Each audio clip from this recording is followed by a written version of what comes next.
The morning mist hung low over Windsor Castle as Prince William stepped out onto the ancient stone terrace. His usually perfectly pressed uniform seemed heavier today, each metal catching the pale autumn light that filtered through the gray clouds. Kate stood beside him, her black coat wrapped tightly against the October chill, her eyes fixed on the distant gardens where groundskeepers moved quietly among the hedgerows. They had received the call at dawn. The voice on the other end of the line was gentle but firm, delivering news that would change everything. William's grip tightened on his mobile phone as he listened to the careful words, each syllable carrying the weight of centuries of protocol and tradition. When he finally ended the call, he turned to Kate, who was already awake, somehow sensing that this moment would arrive sooner than they had hoped. "It's time," he whispered, and she understood immediately. The palace staff moved with practiced efficiency, their footsteps echoing softly through the corridors that had witnessed so many moments of history. There was no urgency in their movements, no panic or confusion. This was a moment they had prepared for, planned for, dreaded, and accepted all at once. The machinery of the monarchy shifted into motion like a well-oiled clock, each person knowing their role in the ancient dance of duty and ceremony. William found himself thinking of his grandmother as he walked through the halls where she had once moved with such dignity and purpose. Every room held memories of her gentle guidance, her quiet wisdom, her unwavering commitment to the crown and the people it served. The weight of that legacy pressed upon his shoulders, but it was a familiar weight, one he had been prepared to carry his entire life. Kate moved beside him with the same quiet grace that had made her such a beloved figure to the British public. She understood, perhaps better than anyone, the delicate balance between public duty and private grief. Her own journey from commoner to princess had taught her that every emotion, every gesture, every word would be scrutinized and analyzed by millions of people around the world. In the private drawing room, family members gathered in small groups, their voices hushed and respectful. Prince Harry had arrived from California just hours earlier, his face drawn with exhaustion and emotion. The brothers exchanged a look that spoke of shared childhood memories, of a grandmother who had been both monarch and loving family member. Despite the tensions that had strained their relationship in recent years, this moment transcended personal differences. Princess Anne stood by the window, her posture straight and composed, embodying the same stoic strength that had defined their mother's generation. Prince Edward and his wife Sophie spoke quietly with other family members, while Prince Andrew remained somewhat apart, his own complicated relationship with public life making these moments particularly difficult. The children were being cared for by their nannies in another wing of the castle. George, Charlotte, and Louis were too young to fully understand the gravity of what was happening, but old enough to sense the change in the air around them. William and Kate had spoken to them carefully, using gentle words to explain that great-grandmother was very ill and that they might need to say goodbye. As the morning progressed, officials from Downing Street began arriving at the castle. The Prime Minister's car swept through the gates, followed by other government ministers and palace advisors. The constitutional machinery was already in motion, preparing for the transition that would reshape not just the royal family, but the entire nation. William stepped away from the gathering at one point, needing a moment to collect himself. He walked to his grandmother's favorite sitting room, where her personal belongings still reflected her daily routines. The morning newspapers lay folded on a side table, her reading glasses placed carefully on top. A half-finished crossword puzzle bore witness to the normalcy that had been interrupted by the relentless progression of time. Kate found him there, standing quietly among the familiar objects that had shaped so many conversations and quiet moments. Over the years, she didn't speak immediately, understanding that sometimes the most powerful support comes from simple presence. They had learned this lesson together over their years of marriage, navigating the unique pressures of royal life while trying to maintain their connection to each other and to the world beyond palace walls. The phone calls continued throughout the morning. Prime ministers from Commonwealth nations, heads of state from around the world, religious leaders, and countless others who understood the significance of this moment in history. Each conversation was brief but meaningful, acknowledgments of a life that had touched millions of people across decades of service. William thought of his father, who was dealing with his own health challenges while preparing to assume the greatest responsibility of his life. The transition would be swift and sure, as tradition demanded, but the emotional weight of it would linger long after the ceremonial duties were complete. 3 generations of men, each shaped by their relationship to the crown, each carrying their own dreams and burdens. The media began gathering outside the palace gates as news of the situation became public. Reporters and camera crews took their positions behind the barriers, preparing to document whatever developments might emerge. The British public, sensing the gravity of the moment, began leaving flowers and messages of support, creating impromptu memorials that spoke to the deep connection between the monarchy and the people it served. As afternoon approached, William and Kate prepared themselves for what was to come. They had spent years learning how to balance their private emotions with their public responsibilities, but this would test those skills in ways they had never experienced. The woman who had guided them both, who had shown them what it meant to serve with dignity and grace, was about to leave them to carry on that legacy. The castle fell into an even deeper quiet as the family gathered for what they knew might be their final moments together. Outside, the world waited and watched, but inside these ancient walls, they were simply a family facing the most fundamental human experience of all. The crown would endure, as it always had, but the person who had worn it with such distinction for so many years was preparing for her own quiet farewell. In the silence of that afternoon, William and Kate stood together, drawing strength from each other and from the knowledge that they would face whatever came next with the same grace and dignity they had learned from the remarkable woman who had shaped their lives in ways both public and profoundly personal. The afternoon sun broke through the clouds just as the family gathered in the Queen's private chambers at Balmoral Castle in Scotland.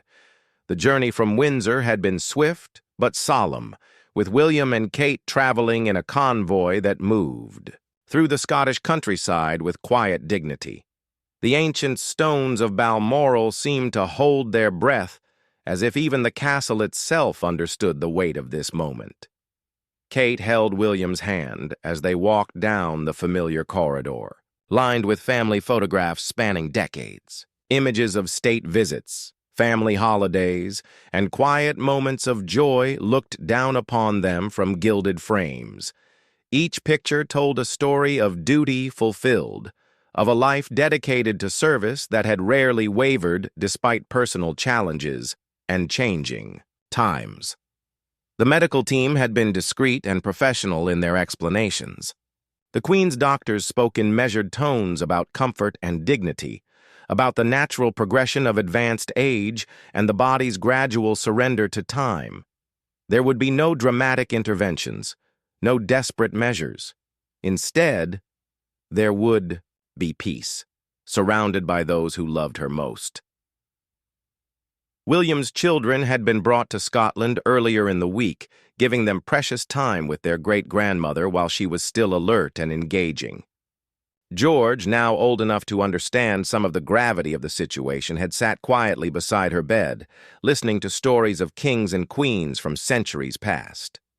Charlotte had brought her drawings, carefully colored pictures of horses and castles that had made the Queen smile. Little Louis, still too young for the weight of protocol, had simply climbed onto the bed and curled up beside her, his innocent presence bringing a lightness to the somber atmosphere. Kate watched William struggle with the duality of his emotions. She could see the little boy who had lost his mother far too young, now facing the loss of the grandmother who had been such a stabilizing force in his life.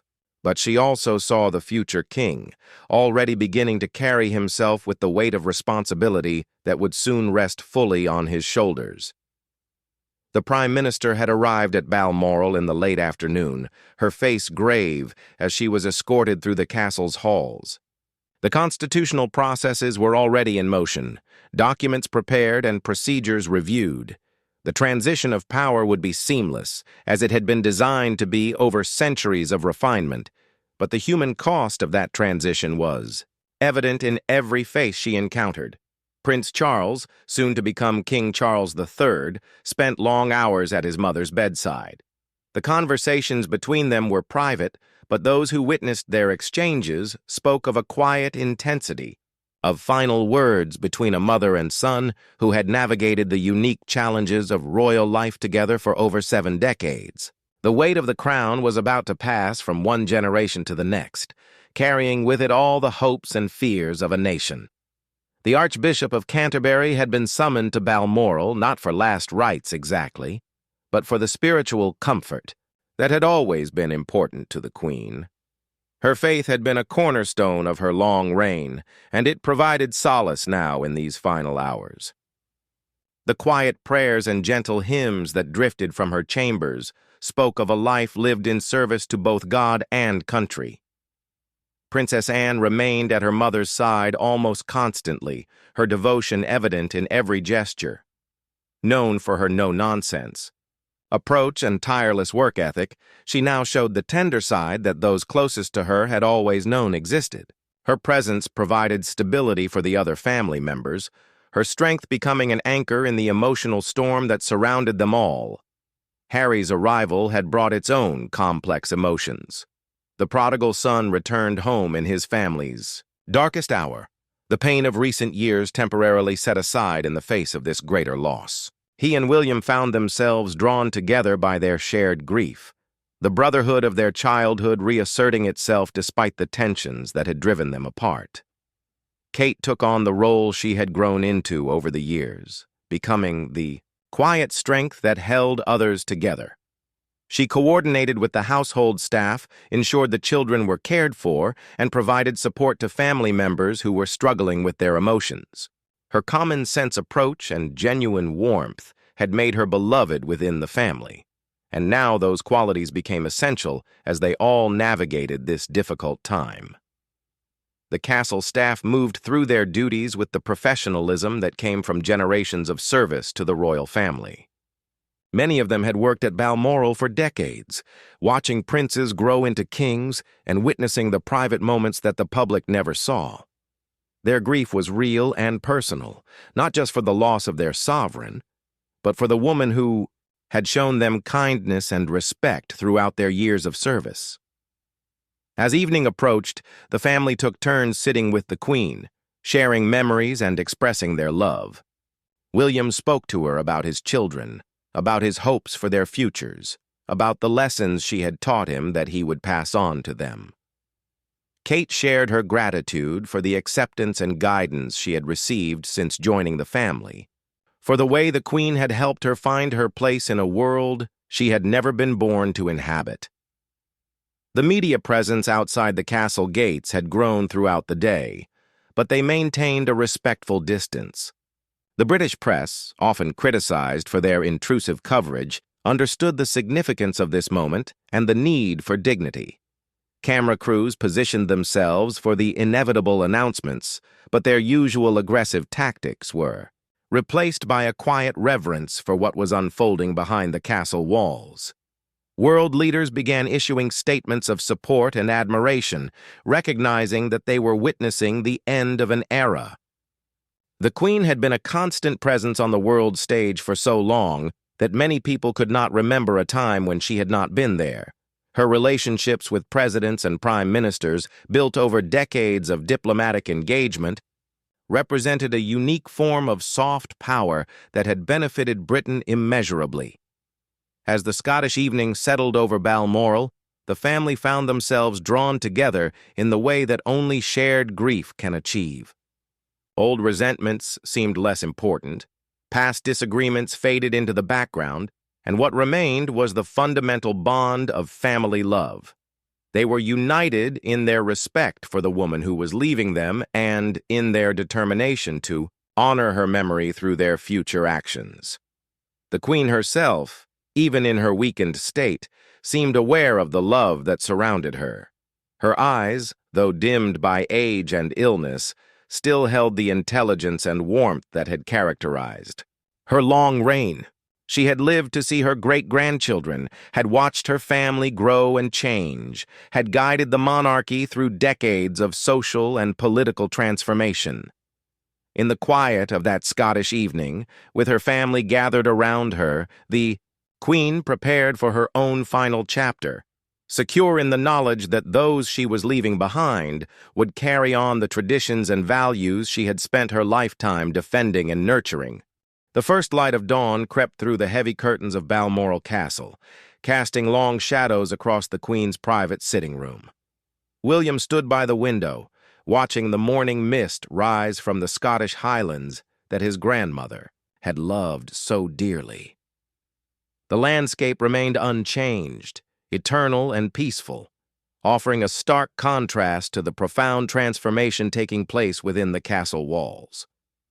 Kate found him there, bringing a cup of tea that had gone cold in his hands. Hours earlier, she didn't speak immediately, understanding that some moments require silence. They had been awake most of the night, taking turns sitting with the family, providing comfort where they could, and processing the reality that their world was about to change forever. The medical team had been clear about what to expect. The Queen's breathing had become more labored during the night, and her periods of wakefulness were becoming shorter and less frequent. Dr. Douglas Glass, the royal physician who had cared for her for years, spoke with the gentle authority of someone who had helped many families through similar transitions. He assured them that she was comfortable, that her passing would be peaceful, surrounded by the love of her family. Prince Charles had spent the night in a chair beside his mother's bed, holding her hand and speaking softly about memories they shared. The weight of his approaching kingship seemed to settle more heavily on his shoulders with each passing hour. At 73, he was older than most monarchs when they ascended to the throne, bringing with him decades of preparation, but also the knowledge that his reign would likely be shorter than his mother's historic 70-year rule. Camilla provided quiet support to her husband, understanding better than most the unique pressures he was facing. Her own journey to acceptance within the royal family had been long and difficult, but she had found her place through dedication and genuine care for the institution she was about to help lead. Now she prepared to become queen consort, a role she had never sought but was ready to fulfill with dignity. The children had been gently told during the night that great-grandmother was very ill and might go to heaven soon. George, at 9 years old, showed a maturity beyond his years, quietly comforting his younger siblings while trying to process his own emotions. Charlotte and Louis, though younger, seemed to sense the gravity of the situation, their usual playfulness replaced by an unusual stillness. Princess Anne had taken charge of many of the practical arrangements, her organizational skills proving invaluable during this emotionally charged time. She coordinated with palace officials in London, ensuring that all necessary preparations were being made for the inevitable announcements and ceremonial requirements.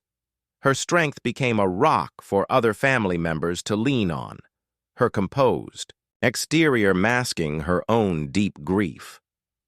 Harry had stayed close to his father and brother throughout the night, the shared vigil bringing them together in a way that years of separation had failed to achieve. The prodigal prince found himself remembering not the controversies and conflicts of recent years, but the grandmother who had always shown him unconditional love, even when his choices had disappointed or concerned her. The household staff at Balmoral moved through their duties with reverent efficiency. Many of them had served the Queen for decades, witnessing her transformation from a young mother into the respected matriarch of the nation. Their grief was personal and profound, yet they continued to perform their roles with the professionalism that she had always valued and appreciated. Outside the castle, the media presence had grown considerably, but they maintained the respectful distance that the gravity of the situation demanded. News crews from around the world had descended on the Scottish Highlands, understanding that they were about to witness a historic moment. The usual competitive atmosphere among journalists was replaced by a shared recognition of the significance of what was unfolding. The Prime Minister remained at Balmoral, ready to fulfill her constitutional duties when the moment came. She had met privately with Prince Charles several times throughout the night, discussing the immediate steps that would need to be taken and the broader implications of the transition. The machinery of government was prepared to continue without interruption, as the constitutional monarchy required. Messages of support continued to pour in from world leaders, many of whom had developed personal relationships with the Queen over her long reign. President Biden, Prime Minister Trudeau, and dozens of other heads of state had issued statements recognizing her historic contribution to the Commonwealth and international relations. The respect she had earned through decades of dedicated service was evident in the tributes that came from every corner of the globe. William found himself thinking about the promises he would soon need to make, not just to his country but to his family. The burden of kingship had always been an abstract future responsibility, but now it was becoming immediate and real. He thought of his children and the kind of world he wanted to create for them, the balance he would need to find between tradition and progress, between duty and personal fulfillment. Kate, too, was preparing for her own transformation. From commoner to princess had been a significant adjustment, but from princess to future queen would require an entirely different level of commitment and sacrifice. She thought of her own children and the unique challenges they would face, the careful balance she would need to maintain between protecting their privacy and preparing them for their eventual roles. The Queen's breathing became increasingly shallow as the morning progressed. Family members took turns sitting beside her bed, sharing final words of love and gratitude. She had lived to see 4 generations of her family, had watched the monarchy evolve and adapt to changing times, had witnessed the transformation of Britain from empire to modern European nation. The Archbishop of Canterbury offered prayers and comfort, his presence providing spiritual solace during these final hours. The Queen's faith had been a constant throughout her long reign, providing strength during personal tragedies and guidance during constitutional crises. Now it offered peace as she prepared for her final journey. In the drawing room, family members shared memories and stories, their voices quiet but filled with love. They spoke of Christmas mornings at Sandringham, summer holidays at Balmoral, state occasions filled with pageantry and pride. Each memory was a thread in the rich tapestry of a life lived in service to others, a reign that had touched millions of people around the world. The morning wore on with a quiet intensity that seemed to suspend normal time. Every breath was precious, every moment a gift. The woman who had been Queen Elizabeth II for longer than most people could remember was preparing to become history, her legacy already secure but her physical presence about to be lost forever. As the Scottish sun climbed higher in the sky, casting golden light across the ancient stones of Balmoral, the royal family gathered closer together, united in their love for the remarkable woman who was leaving them, and in their determination to carry forward the values and traditions she had spent her lifetime defending and nurturing. The afternoon at Balmoral Castle carried a weight that seemed to press down on everyone within its ancient walls. William stood beside his grandmother's bed, his hand resting gently on hers, feeling the fragile pulse that had beaten steadily through 7 decades of unprecedented service. The room was filled with the soft murmur of quiet conversations and the gentle sounds of family members coming and going, each person wanting to spend these precious final moments with the woman who had shaped their lives in countless ways. Kate sat in a chair near the window, watching her children play quietly in the adjoining sitting room, under the watchful eye of their nanny. George was reading a book about British history, his young mind already beginning to understand the weight of his future role. Charlotte was drawing pictures of her great-grandmother, her artistic talent capturing not just the Queen's physical appearance, but somehow conveying the warmth and dignity that defined her character. Louis, still too young to fully grasp what was happening, played with his toy cars, occasionally looking up with the innocent curiosity that brought moments of lightness to the somber atmosphere. The doctors had explained that the Queen's condition was deteriorating naturally and peacefully. Her body was simply wearing out after 96 years of life, the last 22 spent carrying the incredible responsibility of the crown through some of the most challenging periods in modern British history. There was no pain, they assured the family, just the gentle process of letting go that comes at the end of a life fully lived. Prince Charles had barely left his mother's side, their conversations growing more sporadic but more meaningful with each passing hour. When she was awake and alert, her eyes still held the intelligence and warmth that had characterized her long reign. She spoke softly about her hopes for the future, her confidence in the family's ability to carry on the traditions she had spent her lifetime preserving and adapting to changing times. The transformation from Prince Charles to King Charles III was already beginning, though the official proclamation would wait until after her passing. Palace officials briefed him on the immediate steps that would need to be taken, the constitutional processes that would swing into motion the moment the Queen drew her last breath. The machinery of monarchy was precise and well-rehearsed, designed to ensure continuity and stability even in moments of profound change. Princess Anne coordinated with remarkable efficiency between the family's emotional needs and the practical requirements of the situation. She had always been known for her no-nonsense approach and tireless work ethic, qualities that now proved invaluable as she helped manage the complex logistics of a royal death while dealing with her own grief for the mother. She had served so loyally throughout her life. The media presence outside Balmoral continued to grow as news organizations from around the world positioned themselves for the historic announcement they knew was coming. The British Broadcasting Corporations had activated their carefully planned protocols for royal deaths, interrupting regular programming to provide ongoing coverage of the developing situation. The public's reaction was one of profound respect, mixed with genuine grief for a woman who had been a constant presence in their lives for as long as most could remember. Harry found himself reconciling with emotions and relationships he had been avoiding for years. The physical distance he had created between himself and his family seemed less important in the face of this ultimate goodbye. He spent time with his father and brother, their shared memories of their grandmother helping to bridge some of the gaps that had opened between them in recent years. The Archbishop of Canterbury provided spiritual comfort to the family, leading prayers and offering the kind of pastoral care that had always been important to the Queen. Her faith had been a cornerstone of her approach to kingship, informing her sense of duty and providing strength during the most challenging moments of her reign. Now it offered peace and assurance as she prepared for her final transition.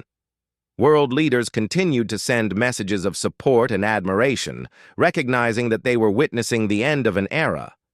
The Queen had worked with 14 different British prime ministers, met with countless heads of state, and maintained diplomatic relationships that had benefited Britain immeasurably over the decades. Her death would mark not just the end of a life, but the conclusion of a unique chapter in international relations. William felt the weight of his future responsibilities settling more heavily on his shoulders with each passing hour. The abstract concept of eventually becoming king was rapidly becoming a concrete reality that would reshape every aspect of his family's life. He thought about the kind of monarchy he wanted to lead, the balance he would need to strike between honoring tradition and embracing necessary change. Kate reflected on her own journey from middle-class commoner to future queen consort, thinking about the lessons she had learned from the woman who was now preparing to leave them. The Queen had shown her how to navigate the unique challenges of royal life while maintaining her authenticity and connection to ordinary people. Those lessons would become even more important in the years ahead. The Queen's grandchildren and great-grandchildren had been given opportunities throughout the day to spend time with her, sharing final words of love and gratitude. Each conversation was precious, a last chance to connect with the woman who had been both sovereign and beloved family member. Her legacy would live on through them, carried forward by a new generation that understood both the privileges and responsibilities of their unique position. As the afternoon light began to fade over the Scottish Highlands, the family gathered more closely around the Queen's bedside. Her breathing had become more labored, her periods of consciousness shorter and less frequent. The medical team monitored her condition continuously while maintaining the dignity and privacy that the moment demanded. The household staff at Balmoral, many of whom had served the royal family for decades, struggled with their own grief while continuing to perform their duties with the professionalism she had always valued. Their personal affection for the Queen was evident in every gesture, every carefully prepared meal that might go uneaten, every small act of service performed with love rather than mere obligation. The Prime Minister remained at the castle, ready to fulfill her constitutional duties and begin the process of national mourning that would follow the Queen's death. She had prepared statements and coordinated with government officials to ensure that the transition would proceed smoothly despite the profound emotional impact it would have on the entire nation. Evening approached with a sense of inevitability, mixed with profound sadness. The woman who had dedicated her entire adult life to serving others was preparing to rest after the longest reign in British history. Her legacy was secure, her impact on the nation and Commonwealth immeasurable, but her physical presence was about to be lost forever. In those final hours at Balmoral, surrounded by the Scottish landscape she had loved and the family she had nurtured and guided, Queen Elizabeth II prepared for her quiet farewell, knowing that those she left behind would carry forward the values of service, duty, and dedication that had defined her remarkable life. The evening shadows stretched long across the ancient floors of Balmoral Castle as the family maintained their quiet vigil beside the Queen's bed. William found himself thinking about all the conversations they had shared over the years, the gentle guidance she had provided as he learned to balance his role as a future king with his desire to be a good husband and father. Her wisdom had shaped him in ways he was only beginning to understand, lessons that would become even more precious in the years ahead. Kate held tightly to William's arm as they sat together, their children now sleeping peacefully in a nearby room under the watchful care of their nannies. The normalcy of bedtime routines and childhood dreams provided a touching contrast to the historic gravity of what was unfolding around them.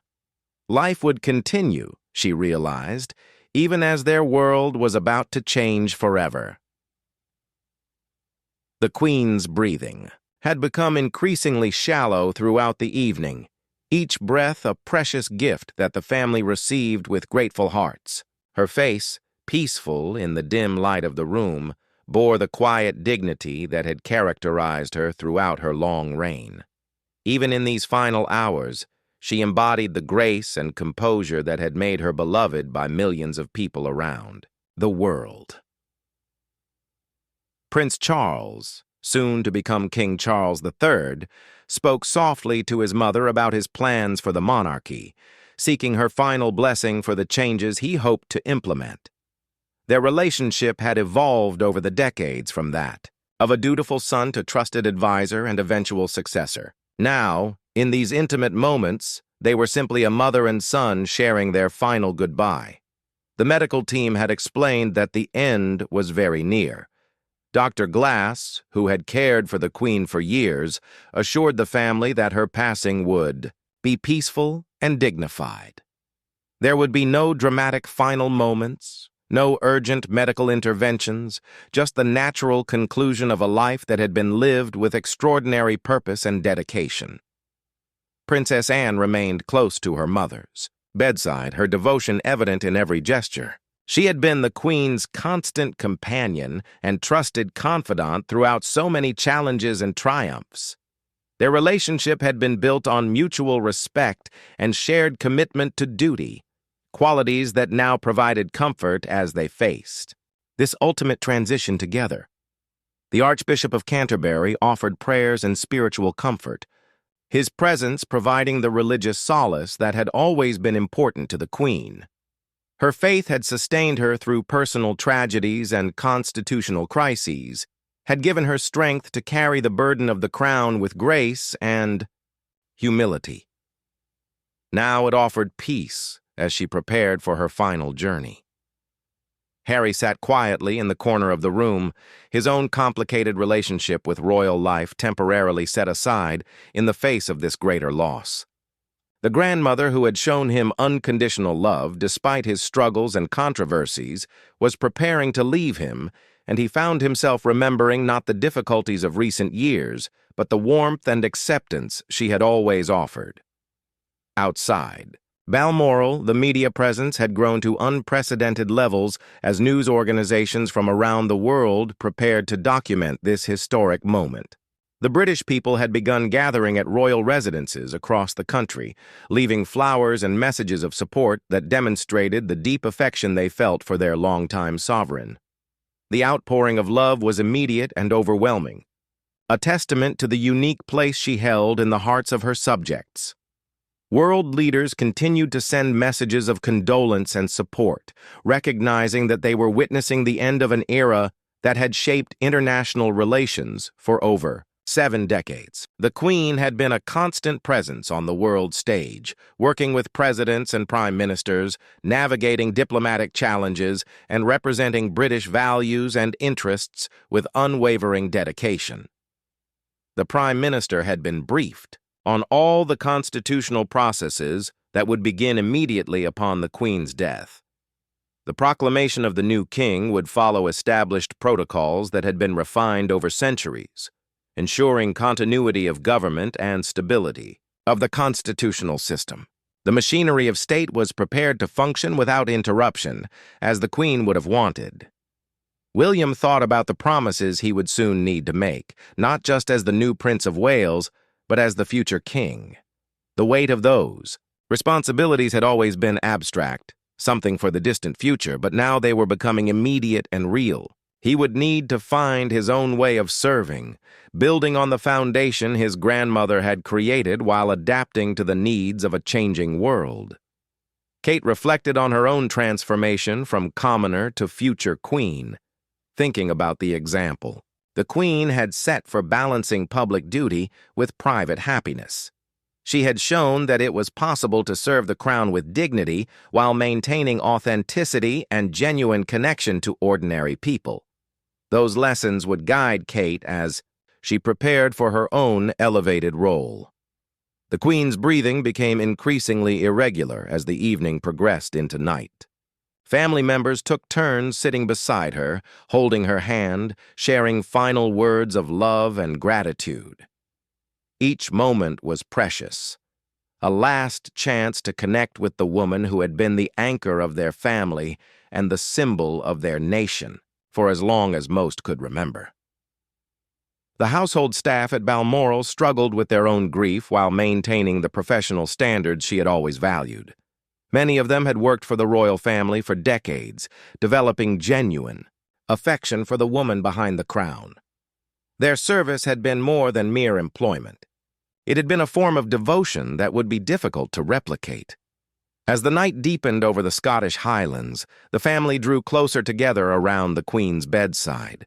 The ancient stones of Balmoral seemed to hold their breath as if the castle itself understood the significance of what was taking place within its walls. History was being made in the most quiet and intimate way possible, with a family saying goodbye to their beloved matriarch.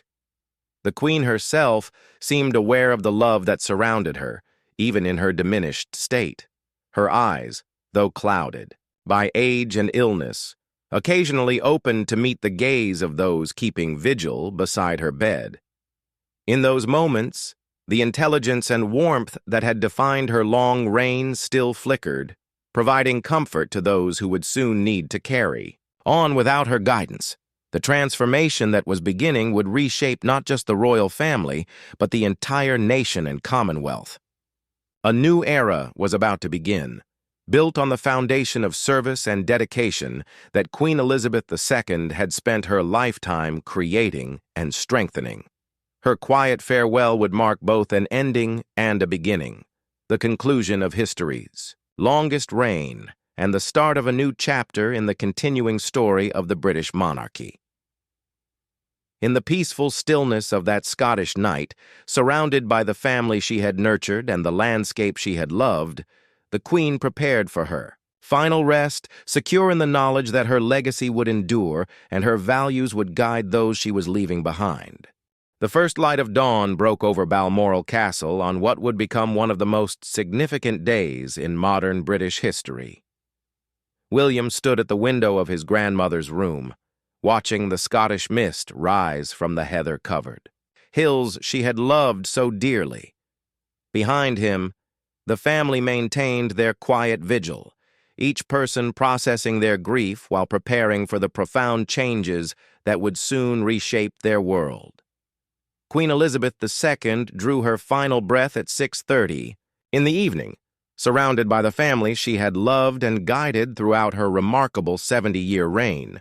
Prince Charles held her hand as she passed peacefully, the weight of the crown transferring to him in that sacred moment of transition. King Charles III was born not with fanfare or ceremony, but in the quiet dignity of a son's love for his departed mother. The medical team confirmed what the family already knew in their hearts. Dr. Glass spoke with gentle authority about the peaceful nature of her passing, assuring them that there had been no suffering, only the natural conclusion of a life lived with extraordinary purpose. The Queen had faced death with the same grace and composure that had characterized her entire reign. William felt the immediate shift in his own position as his father became king. He was now the Prince of Wales, heir to the throne, carrying responsibilities that had transformed from distant future possibilities into immediate realities. Kate, too, became the Princess of Wales, inheriting a title that carried both honor and the weight of public expectation. The constitutional machinery began moving with practiced precision. The Prime Minister was informed immediately, and within minutes, flags across the United Kingdom were lowered to half-mast. The carefully rehearsed protocols for a royal death swung into action, each step designed to ensure continuity and stability during this period of profound transition. The news spread quickly around the world as official announcements were released to the media. The BBC interrupted regular programming with the solemn declaration that Queen Elizabeth II had died peacefully at Balmoral Castle. The iconic words, "The Queen is dead, long live the King," echoed across news channels and social media platforms, marking the end of an era and the beginning of a new chapter in British history. The immediate family remained at Balmoral through the night, finding comfort in their shared grief and in the peaceful surroundings that had meant so much to the Queen. They spoke in hushed tones about memories and plans, about the woman they had lost and the legacy she had left them to preserve and honor. William and Kate's children were gently told of their great-grandmother's passing when they woke the following morning. George, now understanding his elevated position as second in line to the throne, received the news with a maturity that surprised his parents. Charlotte and Louis, though younger, seemed to grasp the gravity of the situation, their usual energy subdued by the sadness they saw in the adults around them. The journey back to London began the following day, with the new King Charles III and his family traveling in a convoy that moved through Scotland with appropriate dignity. The Scottish people lined the roads in many places, offering silent tributes to the Queen who had loved their country and spent her final days among the Highlands she cherished. At Buckingham Palace, Crowds had already begun gathering to leave flowers and pay their respects. The gates were decorated with thousands of bouquets, cards, and personal messages from people whose lives had been touched by the Queen's service. The outpouring of grief was immediate and overwhelming, demonstrating the deep connection between the monarchy and the British people. William and Kate found themselves thrust into new roles almost immediately. As the Prince and Princess of Wales, they would need to take on additional responsibilities while supporting the new king during his transition. The learning curve was steep, but they drew strength from the example the Queen had set and from their own deep commitment to service. The period of national mourning began officially, with bells tolling across the country and special church services being held in communities large and small. The Archbishop of Canterbury led prayers at Westminster Abbey, while religious leaders of all faiths offered their condolences and support to the grieving nation. International reaction was swift and heartfelt. World leaders who had worked with the Queen over her 7 decades of service shared their memories and tributes.